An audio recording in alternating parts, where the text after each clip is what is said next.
All right, Vusi, today we're talking about 21st century education. I want to throw it back first. I want to talk about your education, how you learned growing up. I suppose in the classical way. So I went to school like everybody else. You go to school, then you finish. After you finish, you get a job. And after you get a job, you kind of go, well, something is wrong with this picture. I'm not sure if I've got the right skills. And then you try to go back and start relearning. And one of the things you realize as you start learning is that actually learning is not a constant concept. You don't learn and then apply. As you apply, you're learning. And as you're learning, you're applying. So I think that's kind of how the picture is changing now. And I think that's where sort of South African education needs to start going. Tell me about that relearning process. It seems to me like that specific thing is something that really discourages people. They don't know what to do when they hit that relearning kind of fork in the road. What do you do when you get there? Well, I think a part of the problem is sort of the mental perspective and disposition we've taken to the learning question. So what we've done in South Africa is we've gone, and it's not a South African thing. I think it's a global challenge. Is you learn to pass, and you'll hear often, even in business schools, you're finding it today, where learners will ask the lecturer about, is this in the exam? And that speaks to sort of the disposition we've taken to the education and the learning, which is I learn to pass, and I want to know what's in the exam so I can learn that, so I can answer that question, so I can move on. Learning in the new world is about learning to know so that you don't need to know what you know. And this is where it becomes really complex. When you know what you know, it means you haven't learned it yet, because it means it's still conscious in your mind. But it's when you start using it, not knowing that you've learned it, that it becomes internalized in you. That's really when you've learned. And that's why this relearning thing has become so important. The world we live in is changing really fast. In 1960, the amount of computing power Neil Armstrong had to send him to the moon was less than the amount of computing power you have in your cell phone right now. Right? And he yet created one of the greatest feats of the 20th century. So the world has changed, and if it has, so too do how we need to approach the learning process and understand that there's actually no such thing as a complete. There's no pass anymore. The pass is every day. It's a perpetual pursuit, and you're always looking to get better. It's interesting you said in your talk that South Africans realize that change is happening, but they're almost a little bit complacent when it comes to change. How do we start change when it comes to education in this country? So I think one of the things in South Africa is we think we are sort of shielded from the challenges of the world and the rest of the change. And so instead of driving it, we're rather recipients of it. And we're really good at leapfrogging, so a change will happen now and we'll adapt to it. And then there'll be minor changes over the next 5 years, and we're cool with those, and then we'll do a big change again in 5 years. So we just leapfrog these technological changes that are happening. I think the role of education today, and if you look at what, for instance, the Gauteng government is doing, more specifically the Gauteng Education Department, is they're finally beginning to get the message that you don't need to deliver the physical textbook for the learner for him to learn. If you actually gave him a tablet and you gave him access to the internet, well, he could not only learn and download the content he also wanted, he could also get exposure to other bits of content around the world. So, there's an old adage now in the internet that the amount of data that's being put on the internet every 2 hours is more than the amount of data that existed on the internet for the entire internet pre-2010.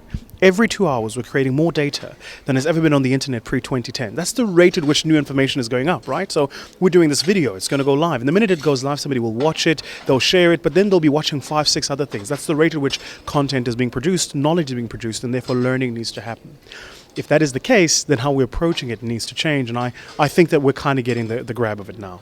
Now, I think the problem is parents and teachers went through the very traditional way of learning, and they're thinking, how do we evaluate this? How do we evaluate this new space of learning when there are no exams? There's no physical thing that says, hey, I know this, I memorized it, I'm going to write it down. How do we now look at what you're learning? So that's a great question, and the answer is that the learning has to be applied and experiential rather than rote. And rote says, I've learned something, you ask me a question, I answer, and based on variation to the answer you had in the script, you mark me. So if I ask 60% what you had, I get a 60% pass, I'm a C learner, right?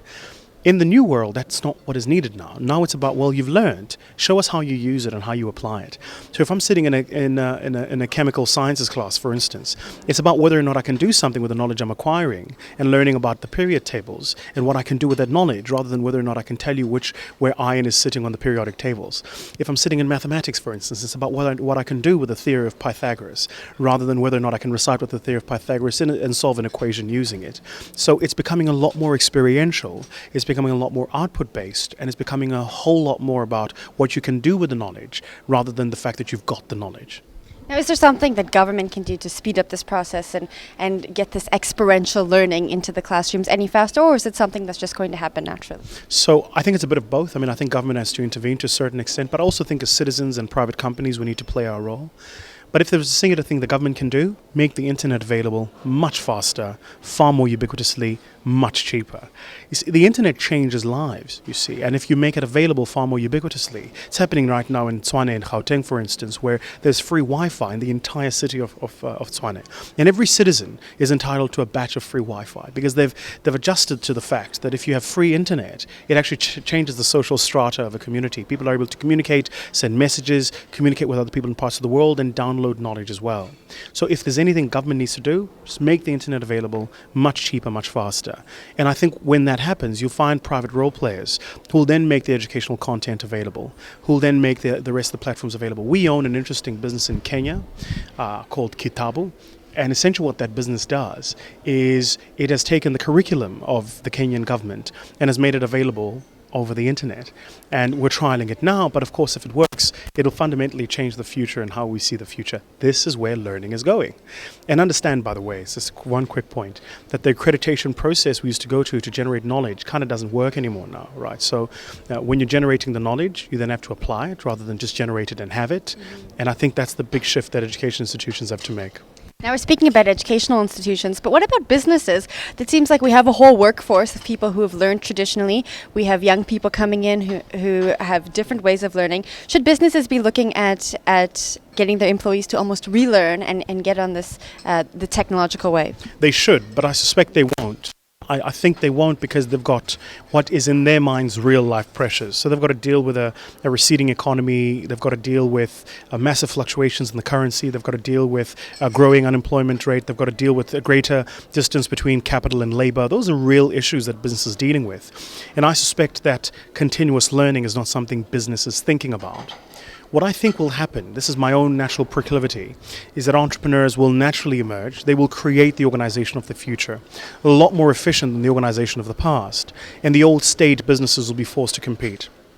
Just as an example, so in our own firm, for instance, we run on a complete Google platform. 10 years ago, you couldn't run on a Google platform. It was unheard of. You certainly wouldn't store information up on the cloud where people can access it from the comfort of their home because, what happens if they access the wrong information and security and the rest of it?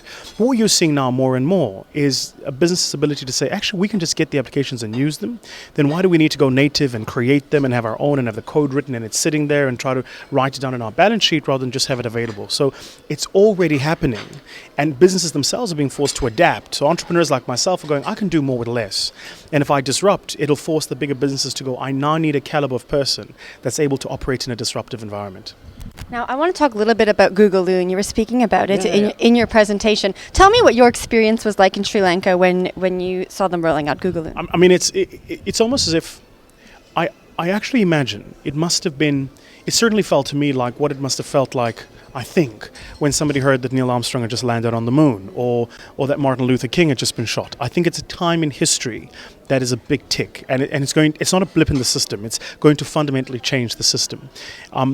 Clearly, when it becomes ubiquitous, and it will, because they've got the resources to roll it out, I think it's going to fundamentally transform globalization. It's going to change communication. It's going to really, really increase the access to internet and technology. And that means that even in this learning world, the things we've learned, we're going to have to unlearn to learn a new way of working. You know, I think it's interesting, my daughter doesn't know how to read a magazine. So she's 3. And she doesn't know how to read her mother's Marie Claire. She doesn't know how to do it. But if you gave her a tablet, she's very good at closing an app and opening an app and playing a game and buying stuff. And she's really good. She's 3 years old. So she's more tech savvy on a single platform than she is on the magazine. If you give her the magazine, she thinks it's a broken tablet. So she's trying to swipe it. But the picture on the cover won't move. She's like, why is this thing not moving, right? So this is, and that's a bit of an odd example, but it speaks to the change that's happened and how that change is going to continue to influence us in this new world. Now, for people who haven't heard about Googaloo, can you briefly explain to us what it is and how you anticipate it's going to disrupt the telecom market? So it's very simple. It's Google taking up a whole host of balloons, attaching to those balloons satellite, and through that satellite, they have satellite communication. You'll get a phone with a Google SIM card, and instead of your SIM card connecting to a fixed tower built by a mobile telecommunications provider, it'll connect directly to the satellite, and you'll be able to communicate. What that means is the more satellite they have, and it's a fraction of the cost to develop and put a satellite in the sky than it is to put an actual fixed tower. One, two, because it's a moving target, it means that they can move it to where there is a greater concentration of communication, which means you not don't have a break in communication. So you know that if you try to call somebody at peak hour traffic, the line's really poor because everybody's sitting in traffic trying to access the same portal of communication. And what the Google Loom will allow them to do is to make those resources available as and when they're required, and then disperse them again as and when they're not required. So it is a fundamental revolution about how we've thought about the process of communication. And I'm really excited to see what it's going to do specifically in the African continent, when you no longer have to lay fiber or build fixed towers, but can rather have a communication network available as and when you need it. Vusi, thank you very much for chatting with us. Before I let you go, can you give me the one tip, the one recommendation you have for South Africans who need to change with the times? What would you tell them? Just do it. Just do it. If you want to survive and you want to be an employee of the future, you want to have the skills for the future, just don't hop on about it. Just get on the bandwagon and start doing it. And one very quick thing. The change we're experiencing, I want to say it again, is not a blip in the system. It will do to humanity what electricity did for humanity. Pre-electricity, everything used to work, and at 6 o'clock when it turned dark, everybody would shut shop. When electricity happened, you had the advent of 24-hour manufacturing, right? What's happening right now will do exactly the same thing for humanity. And if you think it's a change and it's going to pass, it's not a fad. It will not pass. It's here to stay.